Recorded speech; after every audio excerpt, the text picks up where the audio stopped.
새벽 5시 고급 주택가의 한 저택. 침실 창문 사이로 스며드는 희미한 빛이 흩어진 침대볼을 비춘다. 실크 시트는 구겨져 있고 베개는 바닥에 떨어져 있다.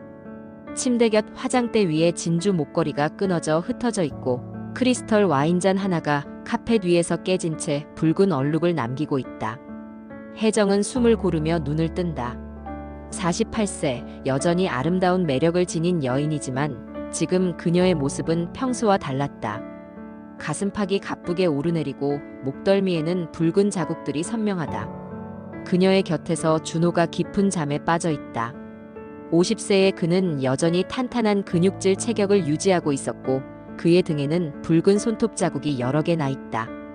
혜정은 조용히 몸을 일으키며 창가로 향한다. 거울에 비친 자신의 모습을 보며 한숨을 내쉰다.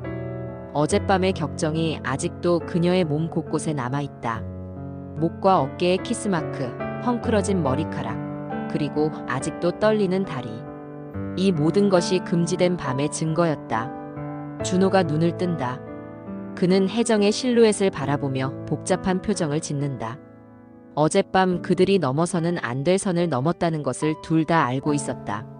하지만 후회보다는 더 강한 갈망이 그들 사이에 흐르고 있었다. 3개월 전으로 거슬러 올라가면 혜정은 갑작스럽게 남편을 잃었다. 25년을 함께한 동반자의 심장마비는 그녀에게 견딜 수 없는 고독을 안겨주었다. 장례식 이후 빈집에 혼자 남겨진 그녀는 매일 밤 눈물로 베개를 적셨다. 그런 그녀에게 위로의 손길을 내민 것은 오랜 친구인 미경과 그녀의 남편 준호였다. 미경과 혜정은 대학 동창으로 25년 넘게 우정을 이어온 사이였다. 미경은 혜정을 자주 집으로 초대했고 준호 역시 상실감에 빠진 혜정을 친동생처럼 돌봤다. 저녁 식사를 함께하고 산책을 하며 때로는 클래식 음악을 들으며 차를 마시는 것이 일상이 되었다. 하지만 준호의 결혼 생활은 이미 오래전부터 냉랭했다. 미경은 40대 중반 이후 경력에만 몰두하며 극도로 바빠졌고 준호와는 별실을 쓴 지 3년이 넘었다. 대화는 최소한으로 줄었고 부부라기보다는 같은 집에 사는 룸메이트와 같았다. 그런 준호에게 혜정의 존재는 마치 오아시스 같았다. 그녀와 나누는 대화는 생기가 있었고 그녀의 웃음소리는 집안의 따뜻함을 불어넣었다. 운명적 순간은 한 달 전 비오는 저녁에 시작되었다. 미경이 친정에 간 날 혜정은 홀로 준호의 집을 찾았다. 그녀는 남편의 유품을 정리하다가 감정이 북받쳐 울음을 터뜨렸고 준호는 그런 그녀를 안아주었다. 처음에는 단순한 위로였다. 하지만 서로의 체온을 느끼는 순간 둘 사이에는 전기 같은 것이 흘렀다. 준호의 손이 혜정의 어깨를 어루만지기 시작했고 혜정은 그 손길에 몸을 떨었다. 오랜만에 느끼는 남성의 따뜻한 체온이었다. 그들의 시선이 마주치는 순간 더 이상 말은 필요하지 않았다. 준호의 입술이 혜정의 이마에 닿았고 혜정은 그의 가슴에 얼굴을 묻었다. 그날 밤 그들은 서재 소파에서 첫 키스를 나눴다. 65세와 70세, 나이가 들어서야 느끼는 뜨거운 열정이었다. 혜정의 손은 준호의 셔츠 단추를 더듬었고 준호는 혜정의 블라우스 안으로 손을 넣어 그녀의 등을 쓰다듬었다. 서로의 피부가 맞닿는 순간 수십 년간 억눌렸던 욕망이 폭발했다. 그 이후로 그들은 미경이 없는 날이면 만났다. 매번 죄책감과 갈망 사이에서 갈등했지만 서로를 향한 끌림을 억누를 수 없었다. 혜정은 준호와 함께 있을 때만이 살아있음을 느꼈고 준호는 혜정을 통해 잃어버린 남성성을 되찾았다. 두 번째 만남은 더욱 격렬했다. 미경이 일주일간 제주도 여행을 떠난 날 혜정은 저녁 식사를 핑계로 준호의 집을 찾았다. 둘은 거실 피아노 앞에 나란히 앉아 쇼팽의 야상곡을 연주했다. 혜정의 손가락이 건반을 누르는 순간 준호의 손이 그녀의 손을 덮었다. 음악이 멈추고 둘의 시선이 얽혔다. 그들은 피아노 앞에서 다시 한번 열정적으로 입맞춤을 나눴다. 이번에는 주저함이 없었다. 준호는 혜정의 원피스 지퍼를 천천히 내렸고 혜정은 그의 셔츠를 벗겨냈다. 피아노 위에 촛불이 흔들리며 그들의 그림자를 벽에 투영시켰다. 혜정의 신음소리와 준호의 거친 숨소리가 정적을 깨뜨렸다. 바닥에 떨어진 옷가지들 사이에서 그들은 서로를 탐닉했다. 준호의 입술이 혜정의 목을 타고 내려갔고 혜정은 그의 어깨를 꽉 움켜잡으며 몸을 떨었다. 40대 후반에 느끼는 사랑은 20대의 사랑과는 달랐다. 더욱 간절하고 더욱 애틋했다. 인생의 무게를 알기에 더욱 소중한 순간들이었다. 하지만 행복한 시간은 오래가지 않았다. 2주 전 혜정의 아들 민수가 어머니를 찾아 준호의 집을 방문했다가 충격적인 장면을 목격했다. 거실에서 포옹하고 있는 어머니와 준호를 본 그는 믿을 수 없다는 듯 입을 벌렸다. 민수는 23세의 대학생이었지만 아버지가 세상을 떠난 지 불과 몇 달 만에 어머니가 다른 남자와 관계를 맺는 것을 받아들일 수 없었다. 그는 준호에게 소리를 질렀고 혜정을 집으로 끌고 갔다. 어머니가 아버지 사후 불과 몇 달 만에 다른 남자와 그것도 가장 가까운 친구의 남편과 관계를 맺었다는 사실이 그를 분노하게 만들었다. 민수의 분노는 곧 미경에게도 전해졌다. 친구의 아들로부터 충격적인 소식을 들은 미경은 혜정을 찾아가 뺨을 때렸다. 25년 우정이 한순간에 무너지는 순간이었다. 미경의 눈에는 배신감과 분노가 가득했다. 그녀는 혜정을 향해 독서를 퍼부었고 준호에게는 이혼을 요구했다. 집안이 발칵 뒤집힌 가운데 혜정과 준호는 만날 수조차 없게 되었다. 하지만 그들의 갈망은 더욱 강해졌다. 금지될수록 더욱 간절해지는 것이 사랑의 속성이었다. 일주일 전 폭우가 내리는 밤이었다. 혜정은 집에서 뛰쳐나와 준호에게 전화를 걸었다. 그녀의 목소리는 울음으로 떨리고 있었다. 준호는 즉시 차를 몰고 나와 그녀를 데리러 갔다. 그들은 한적한 공원 주차장에 차를 세웠다. 빗물이 차창을 타고 흘러내리고 차 안은 금세 김으로 가득 찼다. 혜정은 준호의 가슴에 얼굴을 묻고 흐느꼈다. 모든 것을 포기해야 한다는 현실 앞에서 그녀는 무너지고 있었다. 준호는 그런 혜정을 끌어안으며 속삭였다. 말보다는 행동으로 그녀를 위로하고 싶었다. 그의 손이 혜정의 얼굴을 감쌌고 그녀의 눈물을 닦아냈다.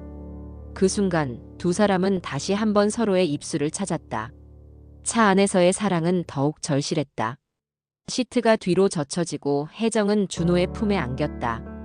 빗소리와 그들의 가쁜 숨소리만이 정막을 채웠다.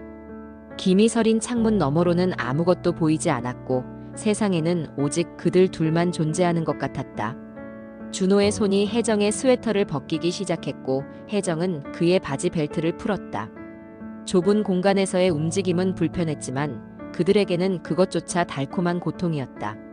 혜정의 신음소리가 준호의 귓가에 속삭여졌고 준호는 그녀의 목을 깊이 키스했다. 그들의 몸이 하나가 되는 순간 바깥의 폭우는 더욱 거세졌다.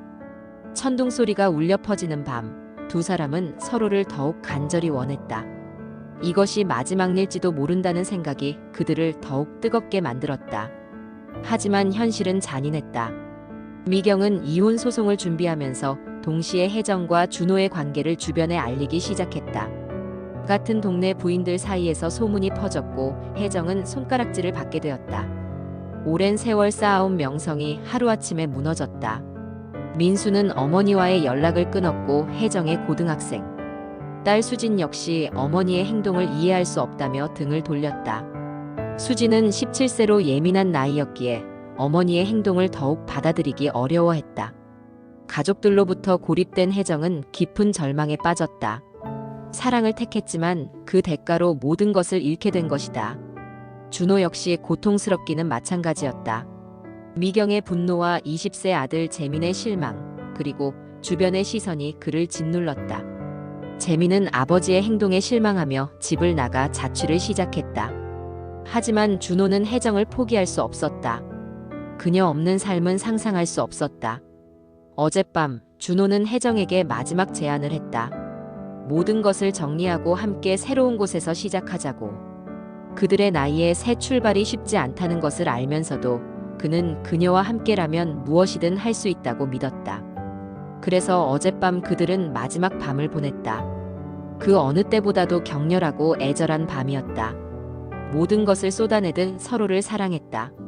혜정은 준호의 품에서 지난 몇 달간 느꼈던 모든 감정을 표현했고 준호는 그녀에게 자신의 모든 것을 내주었다.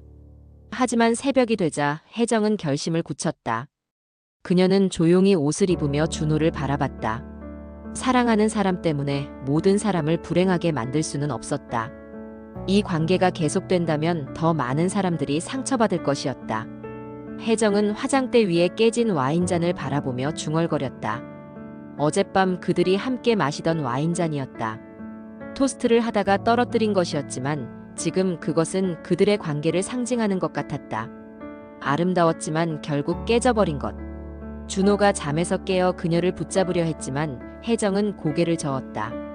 눈물이 그녀의 뺨을 타고 흘러내렸지만 그녀의 결심은 확고했다. 이것이 끝이어야 했다. 우리가 나눈 것은 사랑이었어요. 하지만 이 사랑은 너무 많은 것을 파괴했어요. 혜정의 목소리는 떨리고 있었지만 그녀는 준호의 손을 뿌리쳤다. 그리고 그 방을 나섰다. 혜정은 집에 돌아와 거울을 보았다. 목에 남은 키스마크를 바라보며 그녀는 복잡한 감정에 휩싸였다. 후회는 없었다. 그와 함께한 시간들은 그녀 인생에서 가장 뜨거운 순간들이었다. 하지만 더 이상 지속할 수는 없었다. 그날 오후 혜정은 민수에게 전화를 걸었다. 모든 것이 끝났다고, 다시는 준호를 만나지 않겠다고 약속했다. 아들의 목소리에서 안도감을 느낄 수 있었지만 동시에 실망감도 섞여 있었다. 미경 역시 혜정의 결정을 듣고 복잡한 심정이었다.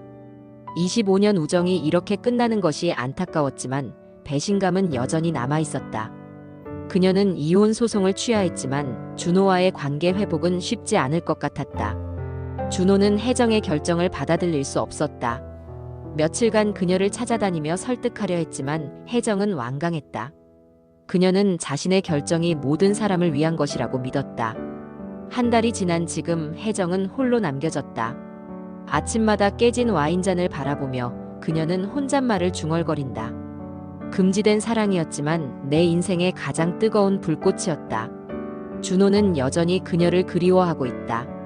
미경과의 관계는 예전보다 더욱 냉랭해졌고 그는 점점 더 외로워지고 있다. 가끔 혜정이 즐겨 듣던 쇼팽의 야상곡을 들으면 그날 밤의 기억이 생생하게 되살아난다. 혜정 역시 마찬가지다. 남편의 사진을 바라보며 죄책감을 느끼지만 동시에 준호와의 추억을 지울 수는 없다.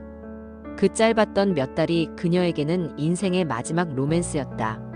두 사람은 각자의 자리에서 그 뜨거웠던 시간을 그리워하고 있다.